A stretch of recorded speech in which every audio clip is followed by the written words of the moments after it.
I was a junior in high school. I was super bored, had nothing to do. I was from the suburbs of Kansas City, Missouri. A lot of my time I just spent at home, like watching TV and Netflix, as one does.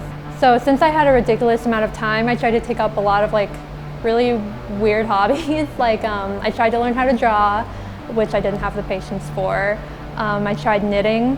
I even tried origami, but none of them really stuck with me. So one day I was inspired somehow to write something. So I started writing out ideas for some kind of video series, things that I thought that I would be interested in. So in the end, we landed on one idea that we decided to turn into reality, and later we named it Year to Master. So Year to Master is a web series that we were going to upload on YouTube that would tell a story of Ebony Carlisle, who was a high school girl who was diagnosed with some chronic illness and was only given a year to live. So then she turns to magic and alchemy to try and cure herself. And it's just the story of her and her friend Haven and her sister Odysseia. And we also planned on the story being told in real time, as if she was a real person in our world, actually living her life. Originally, it was just me and my two friends, Amanda and Lynn. The main character was played by my friend Amanda. She was Ebony Carlisle. I played her best friend Haven, and our other friend Lynn, she played Ebony's sister, Odysseia. We took weeks all working together, constantly talking to each other, writing out our scripts that we were going to turn into these logs. We would talk for hours just about the story and the plot and all these details. And we kept adjusting it to make it seem as real as possible.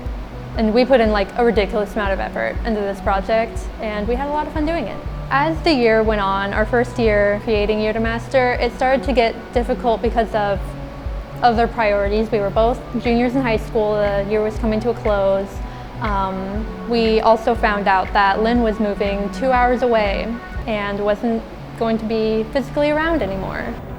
At that point, I kind of realized that video wasn't going to work for us anymore, so I basically decided to change the medium of it. I switched it from our video series on YouTube. We created a website, and it was going to be a blog that Ebony ran and told the same story as the video series. Everything was the same, except now it was a blog.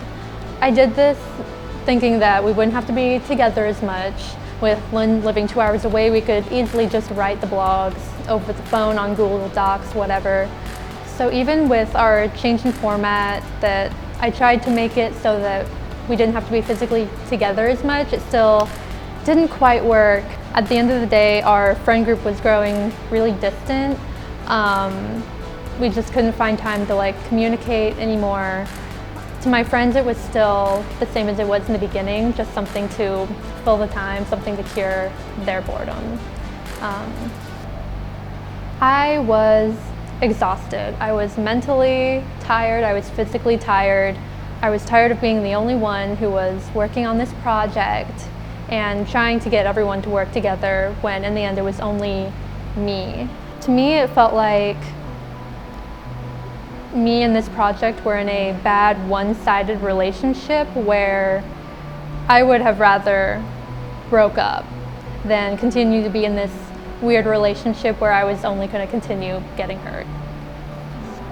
So after all this time went by, I decided to make the ultimate decision. I texted my friends one day and I told them, listen, I'm exhausted. I can't do this anymore, I need something to change, or I'm ending this project. And they said, okay. So a year went by after we decided to end Year to Master for good. Even after that entire year, I still felt very upset, and I loved that project. It was like a child to me, it was my baby. I had put my entire heart and soul into it, and basically for nothing. No one cared as much as I did, and it just was gone.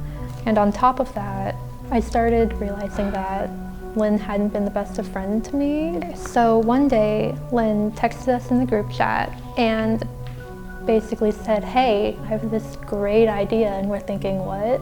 because at this point she wasn't saying anything in the group anymore. She didn't have the time to text us. So she just came out of nowhere and said, hey, I have this idea. We were confused. Then she proceeded to suggest that we bring back Year to Master. I was so angry because in my head, she was a huge reason why it didn't work in the first place. I said a lot of things that I probably didn't mean, but she also started attacking me, saying it was my fault, until finally we both kind of mutually decided that we didn't want either one of us in our lives anymore. That was it. I didn't want to deal with it anymore. And it just wasn't going to work. Just like Year to Master, our friendship wasn't going to work, and yeah. This project affected me in ways that I didn't even imagine that it would. It was supposed to be just something casual, something to fill the time, but then it turned into something that created so many really good memories.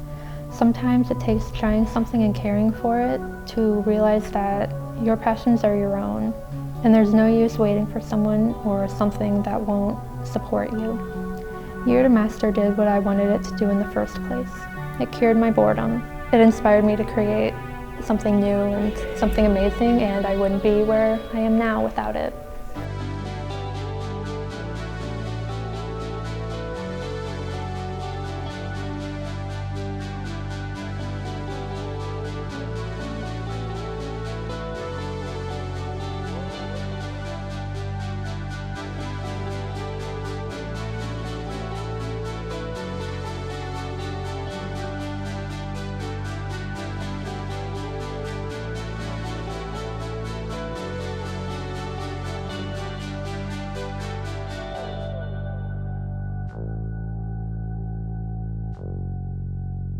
Thank you.